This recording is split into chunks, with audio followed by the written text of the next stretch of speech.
का शिष्य था आनंद। आनंद ने एक दिन गौतम बुद्ध से कहा कि मैं अंग बंग कलिंग राज्य में अपने धर्म का प्रचार करने के लिए जाना चाहता हूँ।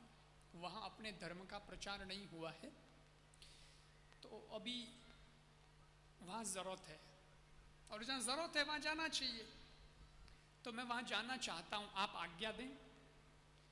बुद्ध ने कहा, आनंद, तुम जाना तो चाहते हो, लेकिन तुम जिस देश राज्य में जाओगे वहाँ के लोग अच्छे नहीं हैं। वो लोग इतने अच्छे नहीं हैं व्यवहार के, तुम्हें देख करके वो गालियां देंगे, गालियां। फिर भी तुम जाना चाहोगे,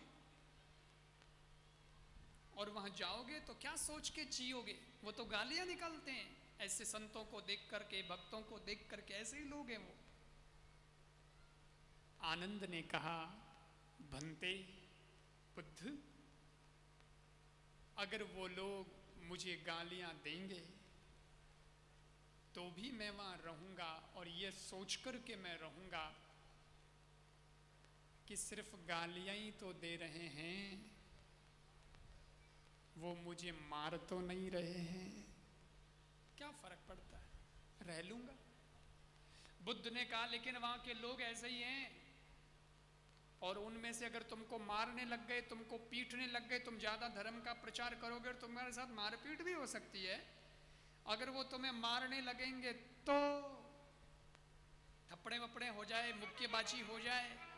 इसने कहा, तो भी मैं सोचूंगा कि कोई बात नहीं, थप्पड़ी तो मारी है, कोई शस्त्र से तो नहीं मारा, इन्होंने चाकू वाकू तो तलवार अलवार तो नहीं उठाई, कोई बात नहीं, थोड़े दिन की बातें, सुधर जाएंगे। बुद्ध ने कहा, देखना इस कहानी में बहुत बड़ी ताकत है, अभी देखना। बुद्ध ने कहा, और अगर वो तुम पर भाला, लकड़ी, लाठी उठाना शुरू कर दें तो तुम क्या करोगे? आनंद ने कहा, तो भी मैं धर्म का प्रचार करने के लिए वहां जा रहा हूं, मेरे निजी स्वार्थ के लिए नहीं जा रहा, धर्म का प्रचार करने के लिए जा रहा हूं। और ये सोचूंगा, लाठी तो उठाई है, कोई गर्दन तो नहीं काट रहे, जिंदा तो है ही, और जब तक जिंदा है तब तक उम्मीद भी जिंदा है, तब तक कुछ न कुछ करने के रास्ते निकल जाएंगे, गर्दन तो नहीं काट रहे। बुद्ध ने अंतिम सवाल किया। इस बार बुद्ध खड़े हो गए, आनंद के समीप आ गए, आनंद का हाथ अपने हाथ में ले लिया और उस पर हाथ फेर के बड़े प्यार से कह रहे हैं, आनंद, एक सवाल का जवाब और दो यार। तुम वहां धर्म का प्रचार करने जाओ, अच्छी चीजें फैलाने जाओ, सकारात्मक चीजें तुम वहां फैलाने जाओ, लेकिन वहां के लोग ही ऐसे हैं, और अगर उन्होंने तुझे मार दिया तो, तेरी गर्दन ही काट दी तो? मुझे लगता है नहीं जाओगे, नहीं जाना चाहिए, जाने दो, छोड़ो ना, फिर भी जाओगे। इस बार आनंद ने बुद्ध से कहा, बुद्ध, अगर वहां के लोग इतने बुरे हैं और मुझे धर्म प्रचार करते करते करते मेरी गर्दन भी काट देंगे, मैं मर भी जाऊंगा तो भी सौभाग्य समझूंगा कि धर्म के लिए मैंने जीवन का बलिदान दिया।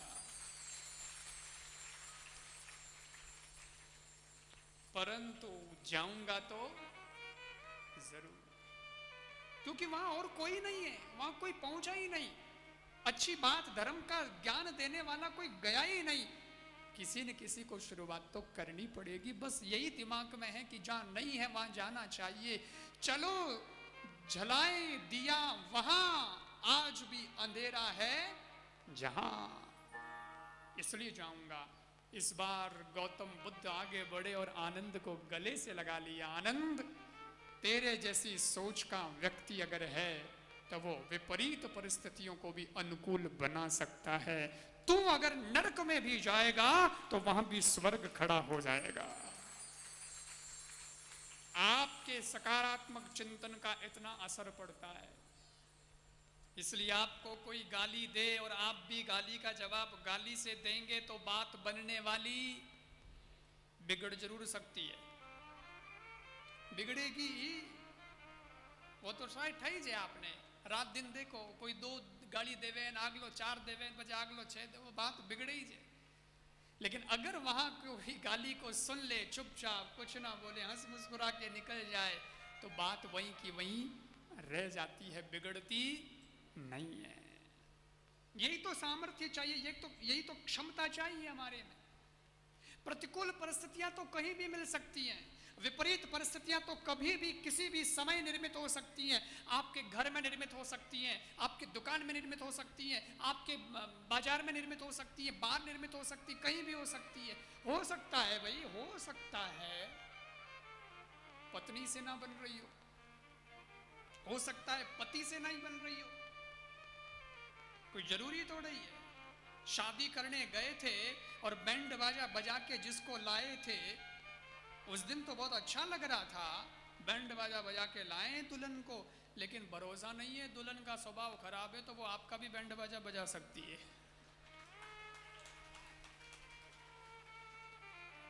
कुछ भी हो सकता है भाई, परिस्थितियां हैं, इधर उधर कुछ भी हो सकता है।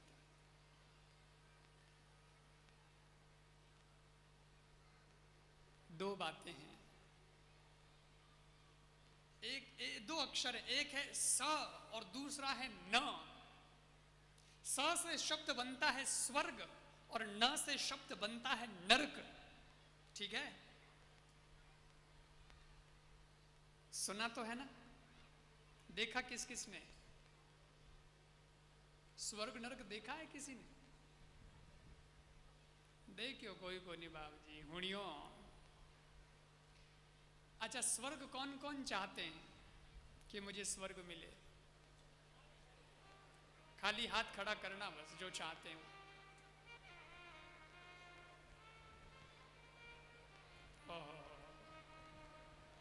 बाया घना हाथ खड़ा करिए, ठीक है, नीचे कर लो। अब बताओ, गूगल में जीपीएस है ना, जीपीएस में लिखना तो स्वर्ग कोई बताएगा रास्ता? गूगल भी नहीं बता पाएगा कितना किलोमीटर है, कहाँ कौन कौन से लोग पार करने पड़ेंगे और किधर से रास्ता जाता है। और जावे तो जावे, रास्ता तो क्या पता बता दे कि भाई बद्रीनाथ और उधर से पांडव गए थे तो उधर से जाएंगे, लेकिन कौन सी फ्लाइट जाएगी बताओ? एयर इंडिया जाएगी कि इंडिगो जाएगी, एमिरेट जाए, पता नहीं कौन सी जाएगी। कोई स्वर्ग तक फ्लाइट जाने वाली है ही नहीं। स्वर्ग जाने के लिए तो एक ही शर्त है, स्वर्गीय होना पड़ेगा। अपने मारवाड़ी में कहवे भाई रे, स्वर्ग तो मुई मिली, मरिया पचीज मिली। लेकिन सज्जनों, इतना घबराओ मत, मैं उस स्वर्ग नरक की बात नहीं कर रहा हूं जो हमें यहां से दिखाई नहीं दे रहा है और जिसके लिए मरना जरूरी है, लेकिन मैं तो उस स्वर्ग की बात करता हूं जो आपको जीते जी प्राप्त हो सकता है। लोग मुझे बहुत कहते हैं, आप प्रवचन करते हो, स्पीच देते हो? मैंने कहा हाँ जी। तो दूसरे भी तो देते हैं, आप में और उनमें क्या फर्क है? मैंने कहा ऐसे तो फर्क तो मैं क्या बोलूं, वो अपना करते हैं, मैं मेरे हिसाब से, मेरा स्टाइल है, मेरा अंदाज है, मैं मेरे वे में चल रहा हूं, लेकिन मैं हूं अलग आदमी थोड़ा। तो बोले वही तो, हम दूसरों को सुनते हैं, आपको सुनते हैं तो अलग कुछ महसूस होता है, तो ये अलग क्यों महसूस होता है? आप में उनमें क्या फर्क है? मैंने कहा फर्क तो ज्यादा कुछ नहीं है, लेकिन हाँ इतना जरूर फर्क है कि वो जो स्वर्ग का रास्ता बताते हैं, वो धर्म का वो रास्ता बताते हैं जिससे मरने के बाद स्वर्ग मिलता है, और मैं धर्म का वो रास्ता बताता हूं जिससे जीते जी स्वर्ग मिलता है। आपको स्वर्ग तक जाने की जरूरत नहीं, स्वर्ग आपके लिए धरती पर उतरता है, आपके घर में उतरता है, आपके परिवार में उतरता है, आपके जीवन में उतरता है। और कहता हूं प्रभु ने दी है जिंदगी तो जिंदगी की जीत पर यकीन कर। प्रभु ने दी है जिंदगी तो जिंदगी की जीत पर यकीन कर। अगर कहीं है स्वर्ग तो उतार ला जमीन पर, उतार ला जमीन। जमीन पे उतारना है तो सही, जमीन पे उतारना।